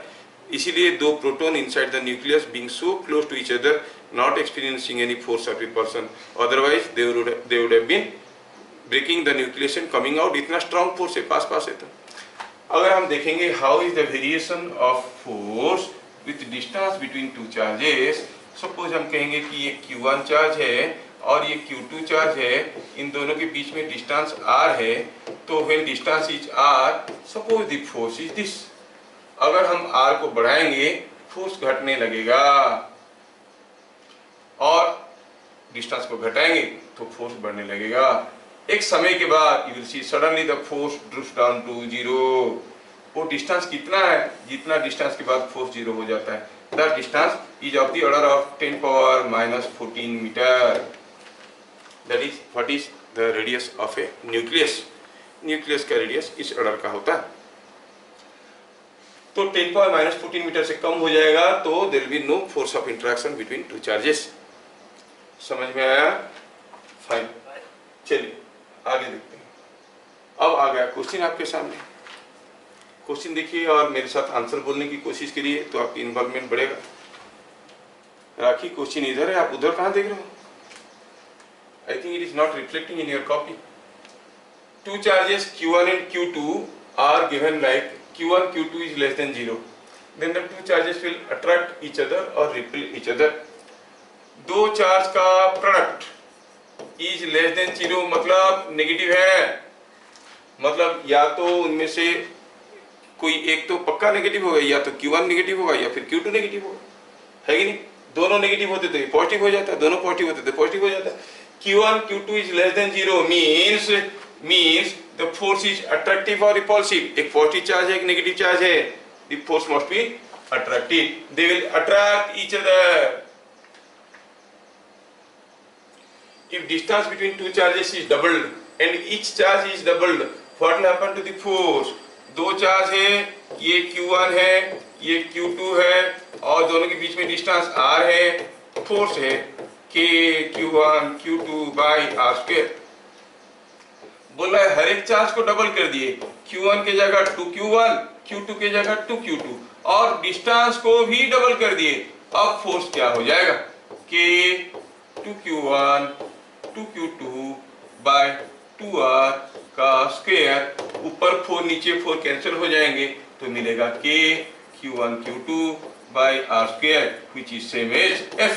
पहले जो था वही रहा। सो अगर दोनों चार्ज को डबल करते हैं और उनके बीच में डिस्टेंस को भी डबल कर देते हैं तो फोर्स था जो वही रहेगा। चलिए नेक्स्ट क्वेश्चन देखें। Two charges 5Q and 3Q are at certain distances from each other. The ratio of coulombic forces experienced by them. एक 5Q का चार्ज है, एक 3Q का चार्ज है, इसके ऊपर भी फोर्स आ रहा है, उसके ऊपर भी फोर्स आ रहा है, दोनों फोर्सेस का रेशियो क्या होगा? They get equal and opposite forces, तो रेशियो हो जाएगा 1:1। समझ में आया क्या? आंसर हो जाएगा 1:1 because they are experiencing equal and opposite forces। बुझिए? Okay. Four charges, each of Q coulomb, are located at the corners of a square. A charge Q was kept at the center. Find the net force on charge at center. कोई एक square है, इसकी corner पे हमने 4 charge रखा है। 4 charges are there at the corners। यहाँ पे है, हर एक चार्ज Q coulomb का है, और ये Q है, ये भी Q है, ये भी Q है, ये भी Q है। बोला सेंटर में अगर और एक Q चार्ज रखेंगे तो बताओ उसके ऊपर नेट फोर्स क्या होगा? अब ये Q इसको रिपेल करेगा, ये Q इसको रिपेल करेगा, तो दोनों मिलके रिपल्सिव फोर्स नेट 0 हो जाएगा, क्योंकि charges are same, distance is also same. Similarly these two forces will also cancel out each other, so what becomes the net force? 0। क्योंकि डिस्टेंस जितना है, हर एक के केस में डिस्टेंस बराबर है, और ये Q है, ये Q है, ये जितना फोर्स देगा ये उतना ही फोर्स देगा उल्टा डायरेक्शन में। क्यों स्नेहा? समझ में नहीं आया? आया? योर फेस डज नॉट से सो। कैसे कैसे करके देखते हैं? समझ में आया तो मुस्कुरा के देखना चाहिए। हाँ चलिए next. A force between two charges in air is F1 when they are dipped into oil keeping separation constant, the force is F2। Find dielectric constant of oil, और dielectric constant means permittivity, relative permittivity. बोल रहा है कि दो charge air में थे, दो charge air में थे, उनके बीच में फोर्स था F1, ये डिस्टेंस है R। F1 क्या है? F1 was Q1 Q2 by 4 pi epsilon 0 R square, ये है F1। जब उनको ऑयल में डुबो दिए, the separation keeping same when they were dipped into oil, अब क्या हो गया? दोनों के बीच में ऑयल आ गया है, अब फोर्स कुछ दूसरा हो गया है F2। F2 क्या है? Same Q1 Q2 by 4 pi epsilon 0 epsilon R for oil into R square। नहीं तो what you find? F1 by F2 करो तो क्या आएगा? F1 by F2 करो तो सब कट पिट जाएंगे, मिलेगा epsilon R। So epsilon R, the dielectric constant is epsilon R, that is F1 by F2। Air में ज्यादा फोर्स था, और मीडियम से एयर में कितना ज्यादा फोर्स है? The force in a medium is F, in air the force will be epsilon R times F। नहीं तो मीडियम में अगर फोर्स F2 है तो एयर में कितना हो जाएगा? It will be F2 into epsilon R। क्या बात समझ में आ रहा है? मैं इतना सारा चीज बोलता हूँ, तुम लोग सिर्फ यस या नो बोलने के लिए भी कंजूसी करते हो यार। खुद ही बोलो इधर। हाँ, a charge Q was broken into two parts as Q and Q minus Q, and the parts were separated by a distance R. For what value of Q, force between them will be maximum। ये बहुत ही important question है। बोला एक charge Q को दो टुकड़ा किया गया, एक हो गया Q minus Q और दूसरा हो गया Q। ठीक है, अब इन दोनों के बीच में डिस्टेंस R था। Q का वैल्यू, स्मॉल q का वैल्यू क्या होने से जो फोर्स होगा वो मैक्सिमम होगा, फोर्स मैक्सिमम होगा। पहले देखिए कि फोर्स क्या है, force is K/r², Q minus Q into Q, ये तो कांस्टेंट है। फोर्स मैक्सिमम होगा, F इज मैक्सिमम, आप जानते हो, when dF/dQ will be equal to 0। क्या ये बात समझ में आ रहा है? Q को बदलते जाओ तो फोर्स बदलते जाएगा। dF/dQ क्या रिप्रेजेंट करता है? स्लोप। तो जब फोर्स मैक्सिमम होगा, मान लो कि अब Q का वैल्यू 0 ले लेते हैं, स्मॉल q का वैल्यू 0 है, तो एक Q है, 0 है, फोर्स हो गया 0। I am trying to plot it like this. Q का वैल्यू बढ़ाते जाओ, you will see the force goes on increasing, और कुछ समय के बाद जब Q का वैल्यू हो जाएगा कैपिटल Q, ये हो जाएगा 0, ये हो जाएगा अगेन कैपिटल Q, फिर से फोर्स हो जाएगा 0, मतलब फोर्स बढ़ रहा है, घट रहा है, 0 हो रहा है। मैक्सिमम कहाँ पे? यहाँ पे Q का वैल्यू क्या है, ऐसे पूछा। यहाँ पे Q का वैल्यू क्या है, हम देख रहे हैं कि यहाँ पर slope is 0, when it is maximum slope is 0, so dF/dQ is equal to 0। dF/dQ 0 है तो देखिए ये चीजें तो आप आसानी से कैलकुलेट कर सकते हो। dF/dQ 0 है। अब यहाँ पे F क्या आया है? F is coming to be a constant into capital Q minus Q square, और बाकी ये सारे चीज को एक कांस्टेंट बोल दो C। dF/dQ क्या हो जाएगा? dF/dQ अगर निकालेंगे तो ये कांस्टेंट है तो रह गया, इसका डेरिवेटिव होगा Q, इसका होगा 2Q, this is equal to 0, मतलब स्मॉल q कितना है? Q/2। So when this charge is made to halves, the force is maximum.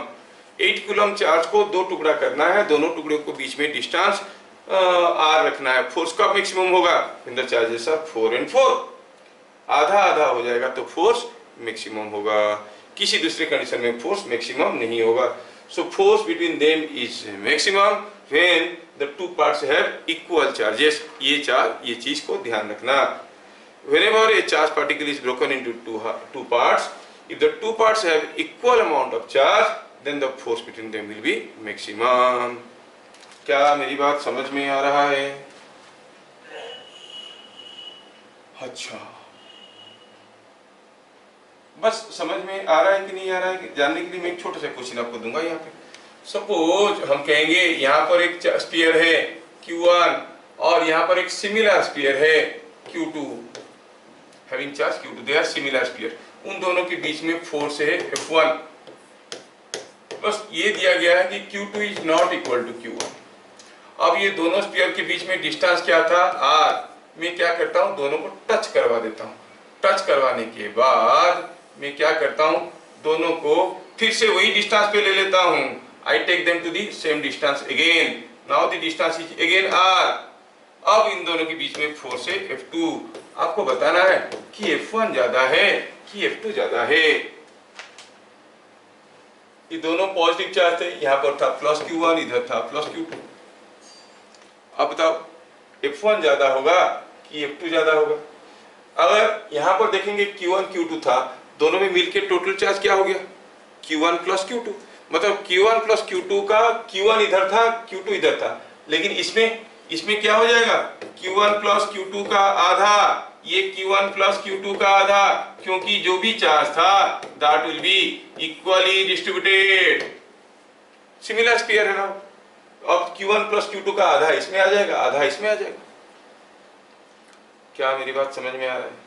अगर ऐसा हो जाएगा तो now the charges are equal on both of them. Q1 plus Q2 को यहाँ पर दो टुकड़ा किया गया था, Q1 एंड Q2। यहाँ पर क्या गया है? Q1 plus Q2 by Q2, Q1 plus Q2 by Q2। कौन से केस में फोर्स ज्यादा होगा? When the charges are equal।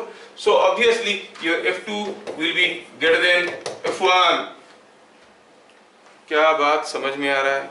तो जो क्वेश्चन आपको क्रूड फॉर्म में दिया जा रहा है किसी भी फॉर्म में घुमा फिरा के आ सकता है। So when a charge is broken into two parts, मैं कितना रिपीट कर रहा हूँ क्योंकि इंपॉर्टेंट क्वेश्चन है। When a charge is broken into two parts, two equal parts, I mean two halves, and the distance between them is made r, the force is maximum। Charges दोनों part का बराबर रहेगा तभी force maximum होगा, नहीं तो force maximum नहीं होगा। I hope it is clear. Two charges Q and minus two Q, ध्यान से देखिए, two charges Q and minus two Q are kept on x axis at points A and B। ये है x axis, ये point है A, यहाँ पे रखा है Q और यहाँ पे रखा है माइनस टू Q। ये कौन सा पॉइंट है? ये है B। फिर पूछा है a third charge small q was kept on x axis at point C, experiences zero force। C में जब कोई q कूलम चार्ज को रखे, ये चार्ज को रखे, तो उसके ऊपर फोर्स जीरो हुआ। पहले चलो सोचते हैं कि where does this point C exist? Left of A, between A and B और to the right of B। कहाँ पर वो पॉइंट C है जहाँ पर कोई q कूलम चार्ज रखेंगे तो वो जीरो फोर्स एक्सपीरियंस करेगा। सोचो तो अगर यहीं कहीं रखेंगे तो क्या ये रहेगा? ये प्लस क्यू इसको रिपेल करेगा, ये अट्रैक्ट करेगा। क्या ये रेस्ट में रह सकता है? नहीं रह सकता। It can not B at rest at this position. Okay, और अगर हम यहाँ पे रखेंगे तो यहाँ पे रखेंगे तो आप देखोगे ये क्यू चार्ज को माइनस टू क्यू खींच रहा है एंड प्लस क्यू रिपेल कर रहा है। माइनस टू क्यू खींच रहा है एंड प्लस क्यू रिपेल कर रहा है। तो आप कहोगे here also net forces can be zero but then they are looking opposite, इसीलिए। लेकिन सोचो तो माइनस टू क्यू चार्ज पास में होने के कारण जोर से खींचेगा, ये प्लस क्यू दूर में होने के कारण धीरे से ढकेलेगा। क्या ये दोनों फोर्स एक दूसरे को कैंसिल कर सकते हैं? नहीं कर सकते। तो आप कहोगे नेट फोर्स इज जीरो। क्या बात समझ में आ रहा है? ठीक है, अभी यहां पे कहीं रखे तो think of A case somewhere here, क्या यहाँ पे रह सकता है? रखेंगे तो ये रिपेल करेगा और ये अट्रैक्ट करेगा।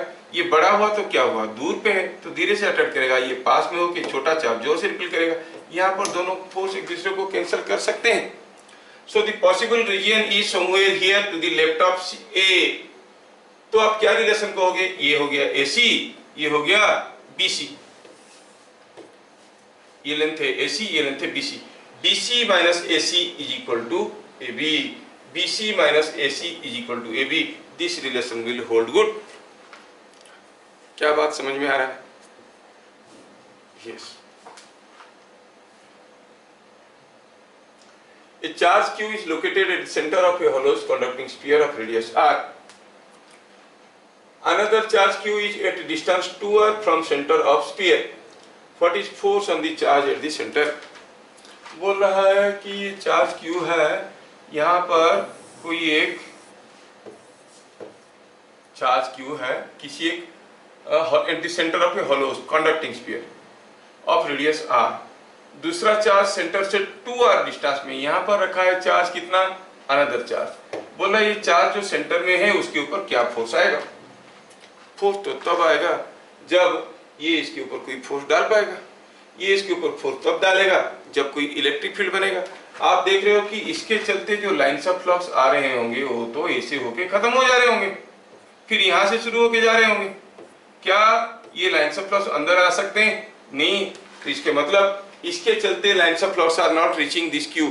Force on the charge at the centre will be zero. ये मत कर लेना कि K/Q1 Q2 by r square, क्योंकि lines of flux from this are not reaching here, so इसके ऊपर कोई फोर्स नहीं आएगा। ठीक है, the force on the charge at the centre will be zero. Answer हो जाएगा zero. Two charges each q coulomb are held at separation 2r from each other. What charge must be kept at center so that upon release all the three charges remain at rest? ये भी एक बहुत ही important चालू type का question है, बार बार आया। बोल रहा है कि यहाँ पे कोई एक चार्ज है q और यहाँ पे दूसरा चार्ज है q और दोनों के बीच में डिस्टेंस है कुछ सेपरेशन 2r है। सेंटर में क्या चार्ज रखेंगे कि तीनों रेस्ट में रहेंगे? ये है r, ये है r। सेंटर में क्या चार्ज रखेंगे कि तीनों रेस्ट में रहेंगे? पहले दो तो जब ये नहीं था, ये दोनों थे एक दूसरे को रिपेल कर रहे थे, दूर भागने की कोशिश कर रहे थे। क्या था रिपल्सिव फोर्स इन दोनों के बीच में? इट वाज के क्यू स्क्वायर बाय डिस्टेंस का स्क्वायर 4r²। ये फोर्स से एक दूसरे को रिपेल कर रहे थे। बीच वाला चार्ज इसको पकड़ के रखना चाहिए, मतलब इसके लिए इसको नेगेटिव चार्ज करना है। So you have to keep a negative charge at the centre. और ये नेगेटिव चार्ज अभी इसको खींचेगा। कैसे खींचेगा? के क्यू बाय r²। अगर ये फोर्स के बराबर हो गया तो ये चार्ज तो मूव नहीं करेगा। अगर ये नहीं मूव करेगा, सिमेट्री से पता चला कि ये भी मूव नहीं करेगा। और ये दोनों अगर मूव नहीं करें और ये दोनों ही चार्ज इसको ऑपोजिट डायरेक्शन में खींच रहे हैं तो ये भी मूव नहीं कर रहा है। All the three charges will remain at rest if one of the end charges is remaining at rest. तो for the end charge to remain at rest, ये जो फोर्स है Q माइनस Q के चलते जो फोर्स है Q by r², it must be equal to Q² by 4r²। इससे पता चला Q is Q by 4. So what charge must be kept at the center? A minus Q charge, that is minus Q by 4 is to be kept at the center so that all the three charges will remain at rest. Question इतना चालू type का है कि आप इसका answer याद रख सकते हो। समझ में आया? अगर कहेंगे कि यहाँ पर एक -4 कूलम चार्ज है, यहाँ पर -4 कूलम चार्ज है, मिडिल में क्या चार्ज रखेंगे कि सिस्टम इक्विलिब्रियम में रहेगा, तो क्या कहोगे? इधर -4 इधर -4, मिडिल में क्या चार्ज रखेंगे? -Q by 4 -4/4 कितना हो गया? 1 coulomb.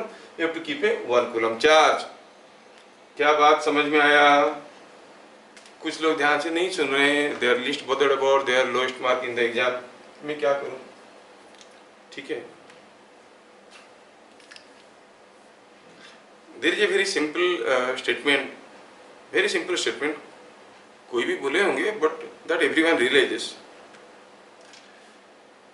If you do what you did you will get what you have got. जो कर रहे थे वही करोगे तो जो पा रहे थे वही पाओगे। सिंपल सा है, इसमें क्या किसी का नाम जोड़ने की जरूरत है क्या? ये बोला था वो बोला था, तो हर कोई जानता है। जो कर रहे थे वही करोगे, जो पा रहे थे वही पाओगे। अब अगर जो पाए हो उसमें खुश नहीं हो तो जो कर रहे थे उसमें बदलाव लाओ। सिंपल सा चीज है, दैट एवरीवन अंडरस्टैंड्स। नहीं, do it. Now let us see next. Charges Q, 2Q and 3Q are at corners of an equilateral triangle. Force on which charge is maximum? कौन से चार्ज के ऊपर फोर्स मैक्सिमम होगा? कोई एक equilateral triangle है। इस इक्विलेटरल ट्रायंगल की 3 कॉर्नर पे 3 चार्ज खड़े हैं। ये है एक Q और चलो अंदर रख लेते हैं इसको, ये Q है और ये है 2Q, ओह सॉरी, ये है 2Q यहाँ पे है और यहाँ पे है 3Q। चलिए सोचते हैं कि how is the force between them, और ये पता करना है कि कौन से चार्ज के ऊपर फोर्स मैक्सिमम होगा। इक्विलेटरल ट्रायंगल है, साइड लेंथ कितना है मालूम नहीं है, कॉल दिस L। चलो ये मानते हैं कि अगर कोई एक Q चार्ज है दूसरा एक Q चार्ज है और उनके बीच में डिस्टेंस L है, कुछ तो फोर्स होगा, call that force is F। अगर Q है तो फोर्स है F, चलो मानते हैं ऐसे। अगर Q 2Q होता तो फोर्स क्या होता है? The force is proportional to the product of magnitude of charges। ये Q होने से F होता है, Q 2Q होता तो फोर्स 2F हो जाता है। वे होता है कि नहीं होता? ये मान लो 4Q होता, ये 5Q होता तो फोर्स कितना होता? K 4Q into 5Q by r², मतलब 20F। अगर Q के बीच में फोर्स है F, तो 2Q 3Q के बीच में क्या फोर्स होगा? 6F, because the force is proportional to product of magnitude of charges।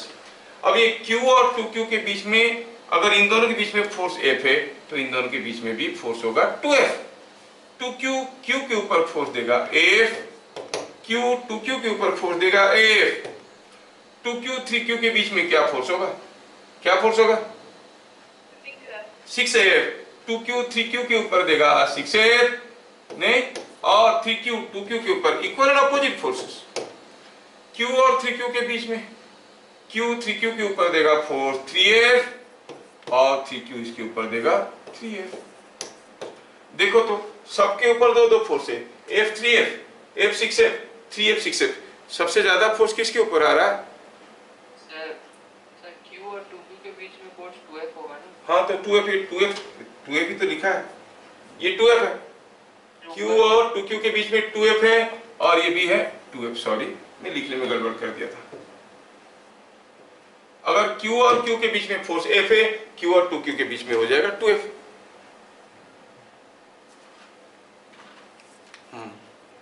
Some people are sending disturbance vibes, no, इसीलिए।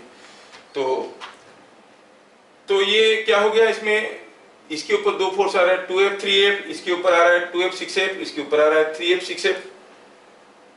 नहीं, तो सबसे ज्यादा फोर्स किसके ऊपर आया? On 3Q। So force on 3Q is maximum. क्या समझ में आ गया? अच्छा, अब जिनको समझ में आ गया उनको पूछा जाता है, जिनको बोलना है तुरंत ही बोल दो, don't wait for my answer. अगर ये सिस्टम में मैं Q चार्ज को निकाल लेता हूं, बच गया कौन?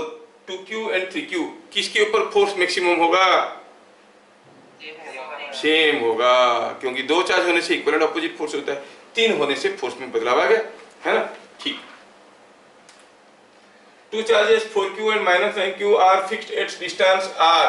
दिया है कि they are fixed है at a distance r from each other। At what distance from 9Q we can keep a charge Q at equilibrium। यहाँ पर कोई एक लाइन है जिसके ऊपर दो चार्जेस खड़े हैं। यहाँ पे खड़ा है 4Q और यहाँ पे खड़ा है -9Q। बोल रहा है कि -9Q से कितने दूर पे, ये -9Q है, -9Q से कितने दूर पे कोई एक स्मॉल Q कूलम चार्ज को रखेंगे तो ये रेस्ट में रहेगा, इक्विलिब्रियम में रहेगा। आपको सोच के बताना है कि where this Q coulomb charge can be kept in equilibrium, to the left of A, between A and B और to the right of B। पहले आप खुद सोचो। लेफ्ट ऑफ A, क्योंकि यहाँ पर रखेंगे तो रह नहीं सकता, ये रिपेल करेगा, ये अट्रैक्ट करेगा। यहाँ पर रखने से ये अट्रैक्ट करेगा, ये रिपेल करेगा, लेकिन बड़ा चार्ज है पास में है तो जोर से अट्रैक्ट करेगा, रोक नहीं पाएगा ये।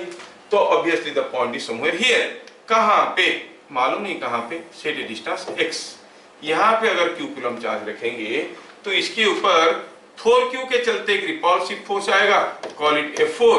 -9Q के चलते एक अट्रैक्टिव फोर्स आएगा, कॉल दैट F9। ये दोनों फोर्स इक्वल एंड अपोजिट हो सकते हैं। So for equilibrium F4 must be equal to F9 by magnitude। F4 क्या हो जाएगा? K 4Q into Q by distance का स्क्वायर। F9 क्या है? K 9Q into Q by distance क्या हो गया? ये डिस्टेंस अगर R है तो ये R plus X। क्या बात समझ में आ रहा है? तो K Q Q कैंसिल हो गया। देखो ये प्लस हुआ, क्यों? क्योंकि आप प्रॉपर्ली लोकेट कर पाए, नहीं तो गड़बड़ हो जाता, ठीक है ना? R plus X, K Q Q cancel हो गया। Now what is left here? 4/x square, इधर 9/r plus x का whole square. Take root over, मिलेगा 2/x is equal to 3/r plus x। क्या हम यहां से x निकाल सकते हैं? यस। x का वैल्यू आया 2r, x का वैल्यू 2r है, तो 9Q से कितने दूर पे? 3r डिस्टेंस पे। समझ में आया? 9Q से 3r डिस्टेंस पे रखेंगे तो ये नेट फोर्स 0 होगा। Charges Q and -Q are kept alternately at corners of a regular hexagon। What is net force on a charge Q at center? कोई एक रेगुलर हेक्सागन है। Here is a regular hexagon।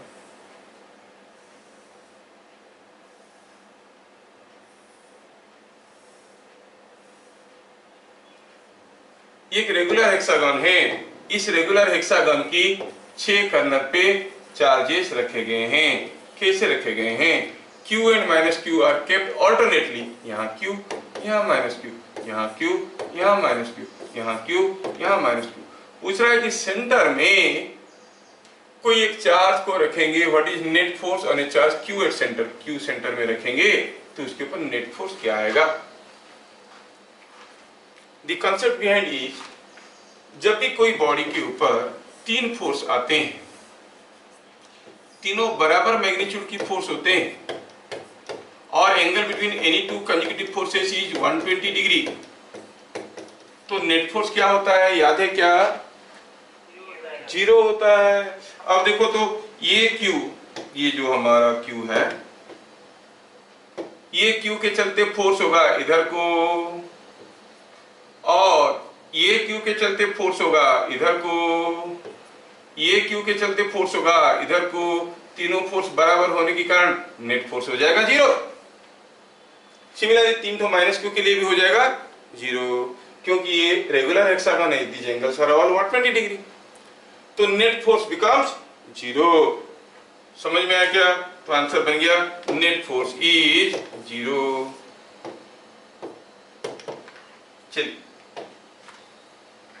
यहां पर दिया गया है कि the charge ball P is a charge ball is in equilibrium, ये हवा में लटका हुआ। What is the type of charge on it and what is the type of equilibrium, इसमें कौन सा चार्ज है, पॉजिटिव चार्ज है कि नेगेटिव चार्ज है, और कौन सा इक्विलिब्रियम में है, स्टेबल, अनस्टेबल और न्यूट्रल इक्विलिब्रियम में है। ये केस 1 है, ये केस 2 है। क्या आपको क्वेश्चन समझ में आ रहा है? देखो दोनों ही केस में ये पॉजिटिव चार्ज है, ये झूल रहा है, इसको पड़ गिर जाना चाहिए नीचे ना, mg खींच रहा है, गिर जाना चाहिए, क्यों नहीं गिर रहा है, ये खींच के रखा होगा। मतलब P में कैसा चार्ज होगा, पॉजिटिव चार्ज और नेगेटिव चार्ज, नेगेटिव चार्ज, तो पहला वाला का आंसर हो गया नेगेटिव चार्ज। अच्छा, ये कौन सा इक्विलिब्रियम में है, यहाँ पर F एंड mg दोनों बराबर है। अगर इसको थोड़ा सा डिस्टर्ब करने से अपनी जगह पे वापस आ जाता है तो हम कहते हैं स्टेबल इक्विलिब्रियम में, भाग जाता है तो अनस्टेबल, और थोड़ा डिस्टर्ब करके जहां छोड़ दिए वहीं रुक गया तो न्यूट्रल इक्विलिब्रियम। चलो इसको थोड़ा सा ऊपर डिस्प्लेस करके देखते हैं। ऊपर डिस्प्लेस करेंगे थोड़ा सा, mg तो वही रहेगा, लेकिन F बढ़ेगा कि घटेगा, अब पास जा रहे हो, F बढ़ जाएगा तो ये खींच के ऊपर ले लेगा। थोड़ा नीचे ढकेल देंगे तो mg तो वही रहेगा, लेकिन F कम हो जाएगा। अभी F और mg बराबर थे, F कम हो गया तो गिर जाएगा। सो ये कौन सा इक्विलिब्रियम में है, अनस्टेबल इक्विलिब्रियम। क्या मेरी बात हजम हो रहा है? यस, तो ये हो गया unstable equilibrium and A negative charge. Think in this case, आप सोच सकते हो यहाँ पर कौन सा चार्ज है, ये पॉजिटिव है, ये कौन सा चार्ज होने से रहेगा, इसका वेट भी इसको गिराने की कोशिश कर रहा है बेचारा, लेकिन गिर नहीं रहा, ये गिर नहीं रहा है। Why? Because there must be a force of repulsion. तो इसका मतलब यहाँ का चार्ज पॉजिटिव चार्ज है कि नेगेटिव चार्ज है, पॉजिटिव चार्ज है। और ये कौन सा इक्विलिब्रियम है, सोचो तो, थोड़ा इसको अगर नीचे ले आएंगे तो फोर्स ज्यादा हो जाएगा, ज्यादा होगा तो ढकेल के ऊपर ले लेगा, नहीं, और अगर इसको थोड़ा ऊपर ले लेंगे फोर्स कम हो जाएगा, mg ज्यादा हो गया, फिर से नीचे आ जाएगा।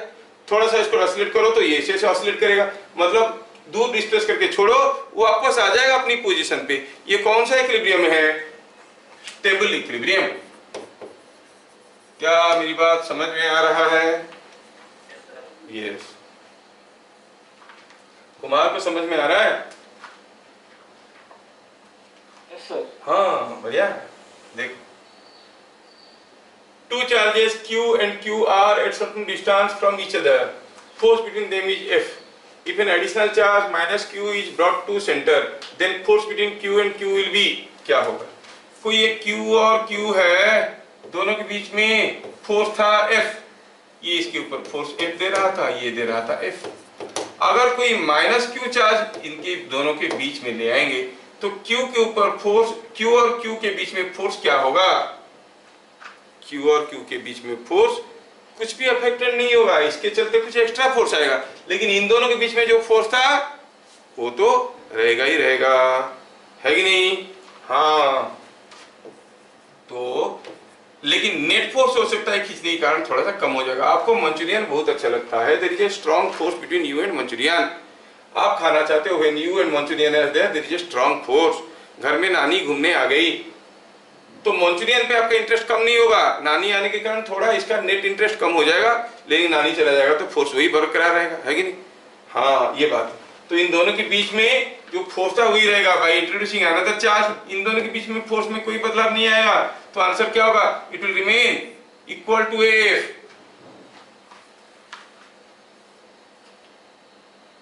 किरण समझ में आ रहा है?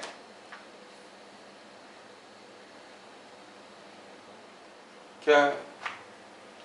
Yes, sir. तो मेरे को कैसे पता चलेगा? Can I read your mind?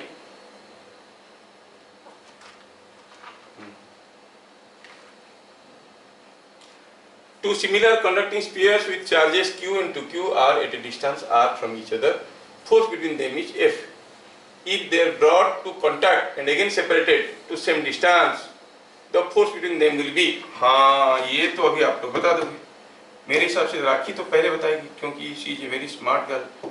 राखी, देखो ये दो चार्ज थे, दोनों सिमिलर कंडक्टिंग बॉल थे, और इसमें था चार्ज q, इसमें था चार्ज 2q, दोनों के बीच में फोर्स था F।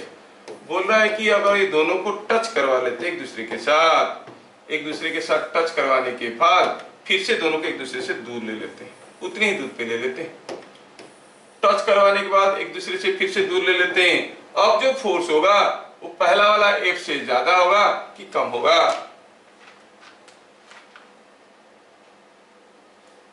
अब ये Q है, ये 2Q है, टच करवा देंगे तो आप क्या बता सकते हो हर एक में कितना फोर्स होगा? 3Q/2, 3Q/2। Now 3Q charge was unequally divided. Now 3Q charge is equally divided. कौन से केस में फोर्स ज्यादा होगा? सेकंड केस में। So the force between them will be more than F. समझ में आया क्या? Yes. ये सब कैलकुलेशन में क्या आपको कोई टाइम तो नहीं लगेगा? Within 10 seconds you can do if you know the answer. Total conceptual है। क्या ध्यान रखना है? Whenever two similar conducting balls, charged balls are brought to contact, the charges on them are get equally distributed. जो भी charge था, अगर Q1 था, Q2 था, अब दोनों में चार्ज हो जाएगा Q1 plus Q2/2। Now what is electric field intensity? ठीक है, इलेक्ट्रिक फील्ड इंटेंसिटी को हम लोग पढ़ना शुरू करेंगे।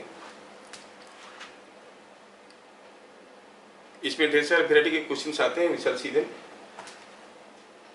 What is E at a point in an electric field? It is defined as the net force experienced by a +1 coulomb charge located at that point. कोई एक इलेक्ट्रिक फील्ड में electric field intensity क्या था? मैं शुरू में बताया, how intense is the field is nothing but the force experienced by A charge. कोई चार्ज के ऊपर किसी इलेक्ट्रिक फील्ड में बहुत ज्यादा फोर्स आ रहा है तो आप कहोगे वो स्ट्रॉन्ग इलेक्ट्रिक फील्ड है और हाईली इंटेंस इलेक्ट्रिक फील्ड है और electric field intensity is high. अगर यहाँ पे ढेर सारे चार्जेस हैं, Q1, Q2, Q3 and so on, different charges are there, ऐसे कोई पूछा बताओ यहाँ पर इलेक्ट्रिक फील्ड इंटेंसिटी क्या है, तो डेफिनेशन कहता है कि आप यहाँ पे +1 कूलम चार्ज रखो। देखो कि एक Q1 चार्ज इसको ढकेल रहा होगा, मान लो कि Q2 नेगेटिव है तो Q2 अट्रैक्ट कर रहा होगा, Q3 ढकेल रहा होगा। ये जो फोर्सेस आए F1, F2, F3, ये सारा फोर्सेस का कुछ रिजल्टेंट होगा। That net force is called electric field. Electric field at point P is nothing but the net force on 1 coulomb charge. जब भी किसी एक पॉइंट में कोई एक पॉइंट में इलेक्ट्रोस्टैटिक फील्ड में हम इलेक्ट्रिक फील्ड इंटेंसिटी निकालना चाहेंगे, वहां पर +1 कूलम चार्ज रख देंगे, जो नेट फोर्स आएगा that is the electric field. समझ में आया? डेफिनेशन कहता है कहीं भी चाहिए आपको इलेक्ट्रिक फील्ड तो वहां पे +1 कूलम चार्ज रखो, देखो नेट फोर्स क्या आ रहा है, जो नेट फोर्स आया वही है इलेक्ट्रिक फील्ड। मतलब इलेक्ट्रिक फील्ड इंटेंसिटी का डायरेक्शन भी वही है, मैग्नीट्यूड भी वही है। तो electric field intensity is defined as the net force experienced by a +1 coulomb charge located at that point.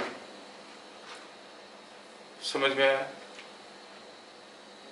Generally अगर हम निकालना चाहते हैं बाय डेफिनेशन, बोर्ड के लिए जो चाहिए होता था, हम लोग इलेक्ट्रिक फील्ड को लिख सकते हैं कि F/dq। अगर कोई dq कूलम चार्ज किसी जगह फोर्स F पा रहा है, 1 कूलम चार्ज कितना फोर्स पाएगा? F/dq। So electric field becomes F/dq।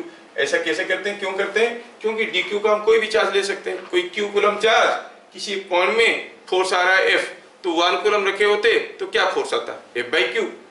तो इलेक्ट्रिक फील्ड इज F/q। लेकिन हम लोग इसको F/dq इसलिए रखते हैं क्योंकि छोटा चार्ज लेने से इंडक्शन इफेक्ट्स आर मिनिमाइज्ड। मान लो कि हम कहेंगे ये कोई एक चार्ज कंडक्टिंग स्फीयर है और यहाँ पर इंटेंसिटी चाहिए, मैं यहाँ पर कोई q कूलम चार्ज रख दिया तो उसके चलते यहाँ पर चार्जेस इंड्यूस हो जाएंगे, they will affect the electric field.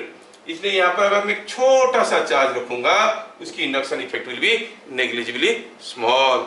इसलिए क्या करते हैं, बाय डेफिनेशन हम कहते हैं कि E at a point is given by F by dq, where F is the force experienced by a very small positive charge dq located at point P। तो unit क्या बन जाएगा, F by dq n Newton पर coulomb. लेकिन आप काम करने के लिए आपके पास कोई कंडक्टिंग बॉडी वाला केस नहीं है, आपको किसी भी जगह अगर इलेक्ट्रिक फील्ड निकालना है तो आप क्या करना, वहां पर एक +1 कूलम चार्ज रख दो और देखो कि उसके ऊपर क्या फोर्स आ रहा है, नेट फोर्स। जो नेट फोर्स आ रहा है वही है इलेक्ट्रिक फील्ड। ठीक है, अब अगर कोई +1 कूलम चार्ज यहां पर रखने से, +1 कूलम चार्ज को यहां पर रखने से इधर को फोर्स पाता है, तो ऑब्वियसली +2 रखेंगे तब भी उधर कोई फोर्स पाएगा, -2 रखेंगे तो उल्टा डायरेक्शन में फोर्स पाएगा। मतलब कोई इलेक्ट्रिक फील्ड में अगर हम कोई +q कूलम चार्ज को रखेंगे, +q कूलम चार्ज को रखेंगे तो that +q coulomb charge will experience a force. 1 coulomb के ऊपर फोर्स होता है E, q कूलम के ऊपर होगा EQ in the direction of E। -q coulomb के ऊपर फोर्स होगा क्या, -q, ये इसके ऊपर फोर्स हो जाएगा same EQ but in opposite direction of E। A positive charge always experiences a force in the direction of electric field. A negative charge always experiences a force in the opposite direction of electric field. क्या बात समझ में आया?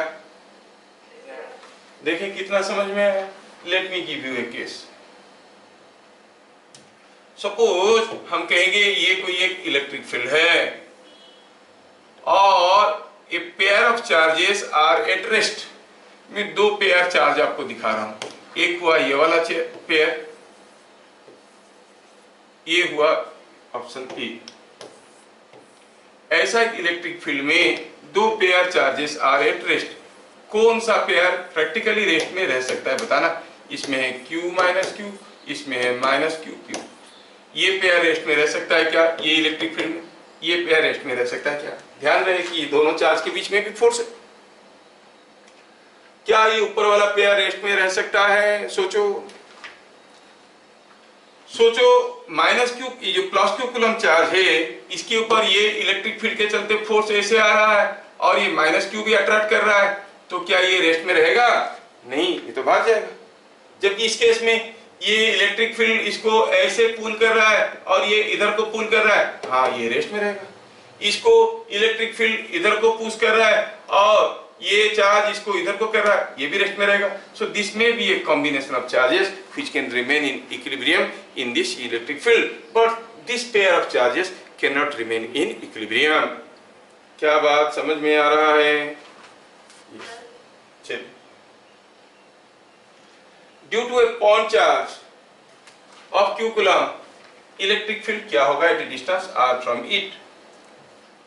अगर यहाँ पर कोई एक q कूलम चार्ज है, यहाँ से कुछ r डिस्टेंस में हमें इलेक्ट्रिक फील्ड पता करना है।